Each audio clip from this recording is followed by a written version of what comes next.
Hello, young chess players. Let's play chess. The queen is a very powerful piece, but when she is all alone, even she cannot mate without the help of her king. But what does mate mean? How is mate given? Mate is the goal of the game. To deliver mate means to trap the opponent's king. When a mate position occurs, the game is over. You might have a huge material advantage, even an extra queen, but if your king is trapped, you lose. That is why it is very important that we learn how to give mate. Once you learn how to mate, the magic of chess will captivate you, and you will surely want to give mate. Let's begin. In this diagram, the king is in check by the white queen. He has nowhere to run and cannot be covered, but he can capture the queen.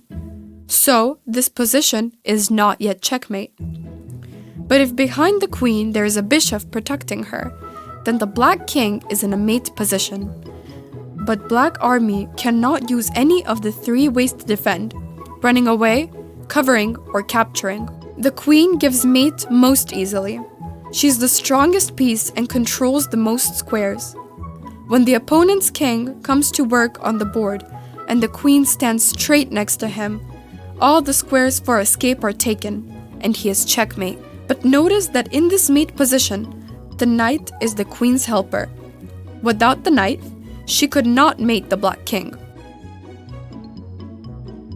In this case, the king is trapped by the queen, and her helper is the pawn.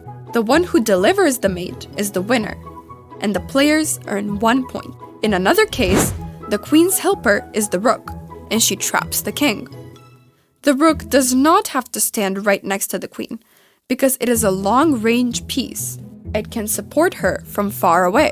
In this diagram, the squares marked in red are the ones the white king cannot step onto because they are controlled by the opponent's queen. The square marked in green is the only square where the king may step. The black queen delivers checkmate on square g2. Here, she also controls the only square available for the white king. Also, the king is defended by her king. In this position, the king is her helper. This is a typical mate position. Let's practice mating.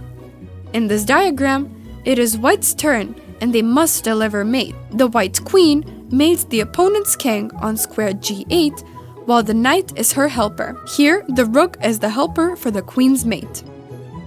In this diagram, the bishop is the helper for the queen's mate. Do not rush to make the move until you're 100% sure which square will deliver mate. In this case, the queen stands on square e2 and gives checkmate. In the position in this diagram, we must be careful because the black knight controls square g8, but we can deliver mate on square g7. In this position, the queen can capture the opponent's queen and give mate. Queen on e7, checkmate. Queen on b7, checkmate.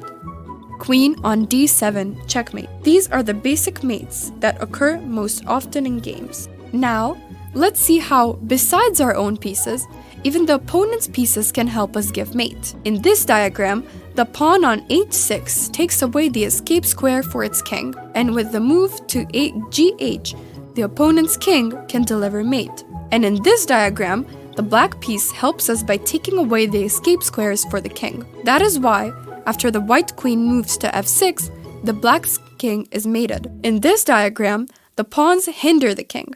So after the black rook moves to f1, the king is in mate. In this case, the knight is the one who blocks the king. In this diagram, the rook gives mate on square a1. Try to remember all these mate pictures. Here's what even a small pawn can deliver: a checkmate. Queen on c5, checkmate. Then, rook on f8, checkmate. Queen on c3, checkmate. With the pawn helping to deliver mate, and the opponent's pawns block the king because he cannot escape. Queen on h4, checkmate. Rook on g7, checkmate.